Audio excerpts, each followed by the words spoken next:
Hi, my name is Kori Hall. And I'm John Mark Hart, and Kori and I are both involved in leading faith communities in Oklahoma City. So we want to share a few notes with you today about what we've learned about the spirituality of redemptive generosity. When we have conversations around funding and giving and the work of social good, oftentimes the perspectives we hear are either from the funder or the person receiving the funds.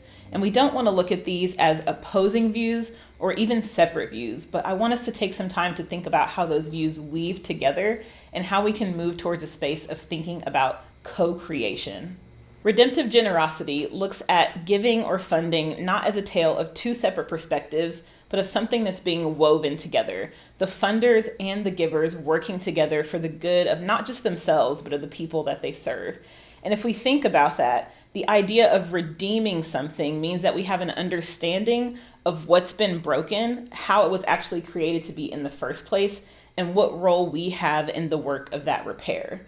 And to have a good understanding of that, we really have to have a good understanding of not just the problem, but the people that the problem affects.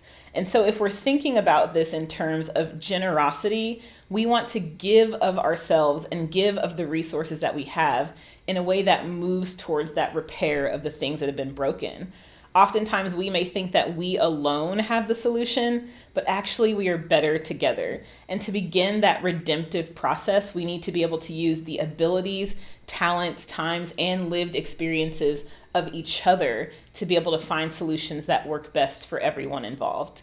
We are working together to co-create, to start, complete, or even repair something that has been broken, to close a gap, to repair a wound. And if we're doing that work of wound repair, we want something that will actually last, something that will fix or fill in the gap so that the gap or wound can actually be healed. Not just fixed temporarily, but actually used for a long period of time. So I think often about the imagery of tapestry. For me, when I think about tapestry, I think about these wall hangings that are made of cloth, but they're woven together tightly through tension. But they're used to show pictures, some that are historical, some that are genealogical. They tell stories that are supposed to be passed down so that other people who didn't create the work get to experience the viewpoint of the person who made the work. And in that, we see that those types of tapestries or quilts or other woven materials have been used by cultures across centuries as a way to celebrate life or even to mourn death. Tapestries that are laid over canopies that people get married under. Tapestries that are placed on top of coffins as they're buried. Tapestries that are wrapped around people as they receive marriage vows. There are so many ways that that gift can be used and passed on to other people. And so when I think about the work of co-creation, the work of redemptive generosity, what we're trying to do is build something woven together that can sustain the next generation. So these words, creation and redemption, that Kori's using are both words that have deep spiritual roots in many traditions, and specifically in the Jewish and Christian traditions. We want to invite you to think about redemptive generosity in a spiritual way, which means it's about us really responding to and participating in creative and redemptive activity that started before us. So within the Jewish and Christian traditions, of course, the scripture starts with the words, "In the beginning, God created."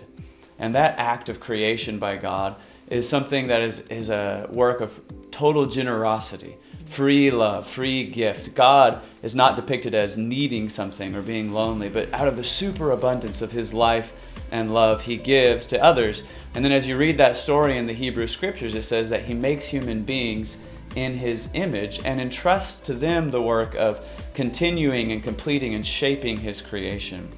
So there was a 12th century woman named Hildegard von Bingen who was a beautiful, creative genius. She was a polymath, a philosopher, an artist, playwright, and she talked about the fact that part of what it means to be made in the image of God is that God has made us to be co-creators, which is a really powerful thought.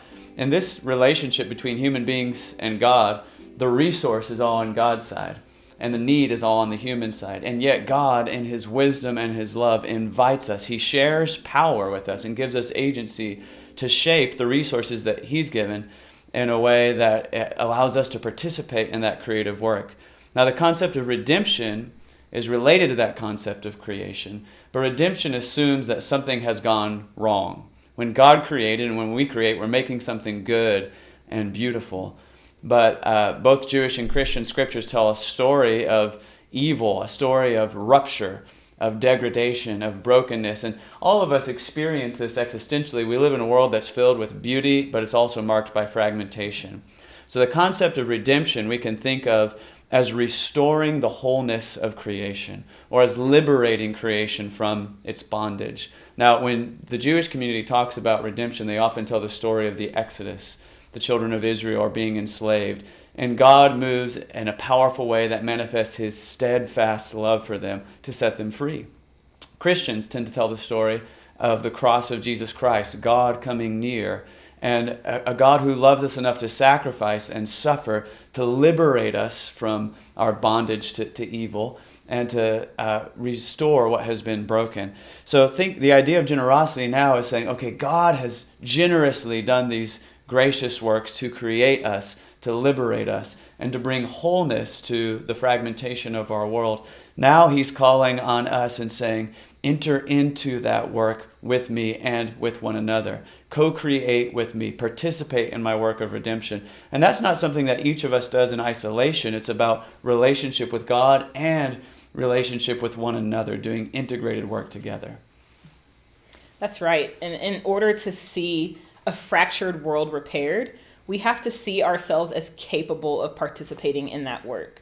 We are stewards or caretakers of this world and the resources that are in it. And for many of us, we have very specific resources that we steward, but we also, with God and with other people, steward the entirety of the world and its resources. So for us, if we think about ourselves as playing the role of co-stewards of the whole world with God and other people, we can look back at the stories that we've heard over time to help us see what that actually looks like. If you think about the Christian tradition, in the beginning when God created the world, he created a man who he placed in a garden to steward over all of the plants and animals that were in that garden. But he needed a helper in order to do the work that was required for him to steward all of the resources that he had. And then when you look at the New Testament, the traditions show us that even in the early church, in early communities, they described themselves as one body made of many parts. And those parts needed to function together in order for the whole body to work, because we all needed each other in order to be a part of the body doing the work of stewardship together. If we think about the fact that we all need each other in order to do that work, and then we think about ourselves as each having something specific to contribute to that work, and for each of us, that may be something different. It may be actually money or material resources. It could be time, or it could be our very own lived experience that helps other people understand why that specific piece of work we're putting our hands to is so important.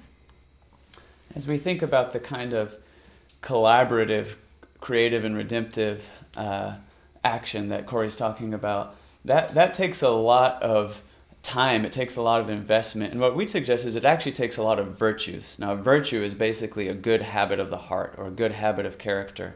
And I think there's at least 4 virtues that are really important for co-creation and redemptive generosity. The first one is the virtue of love.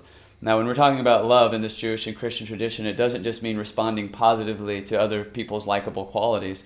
It really means acknowledging there's something wrong and broken, and yet there's good and beauty beneath the brokenness. And now I'm wanting to enter into the work of valuing people in a way that is mirroring the way God values us. So that's a steadfast love.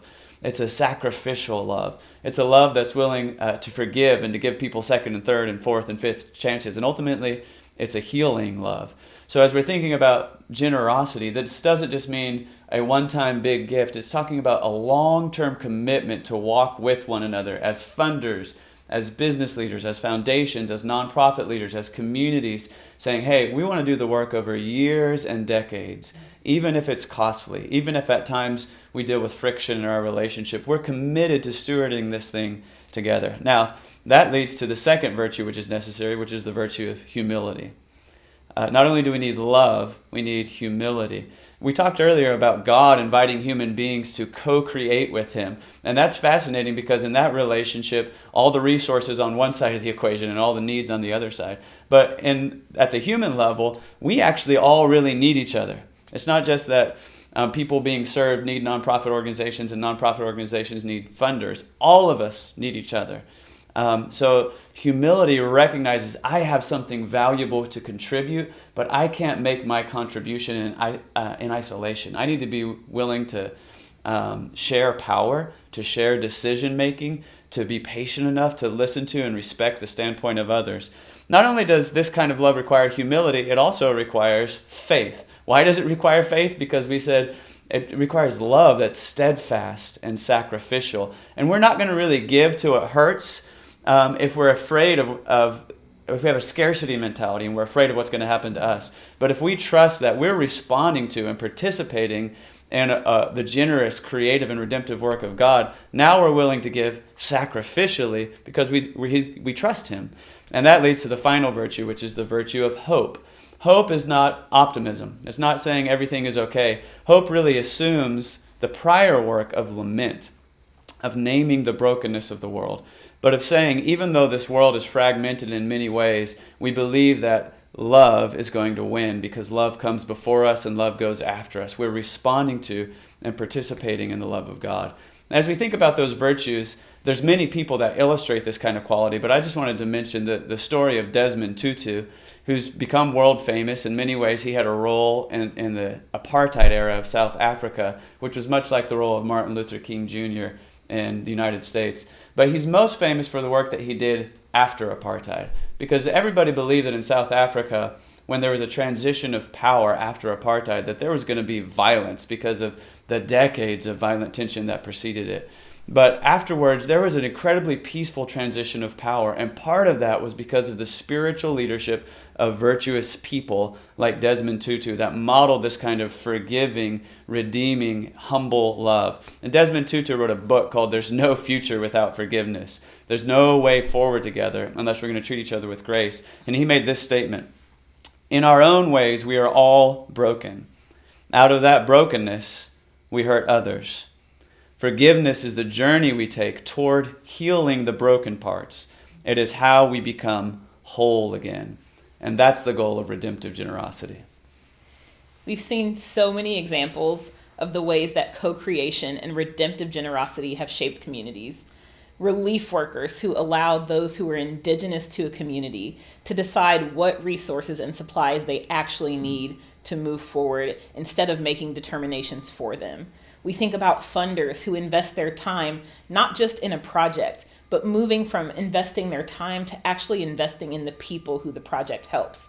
Moving from the space of looking at problems as something that's on the surface and digging deeper into those roots, not just to plug holes, but to actually make paths forward for a better future. And if we think about that in terms of working together, you and me, a community and those who can help the community come together, what we're really doing is the work that God himself has done in the beginning, of allowing people to be a part of the beautiful work he's doing to redeem the whole world.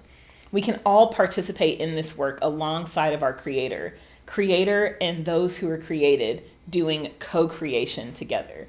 And what that looks like is us being a part of weaving a tapestry that can be left as a legacy for our children and our children's children, for them to have a piece of what we've put our hands to, and then them being able to build upon what we've already started. In the same way that for generations people have prayed to see the world look different than it looks now, we also get to add our prayers to their prayers, but then we also get to put our hands to the plow to do the work. And so for us, if we think about it in terms of that, of being people who relinquish our power, our time, our resources, and ourselves for the good of others around us, what can we accomplish together? What can we leave as a legacy for the people who come after us?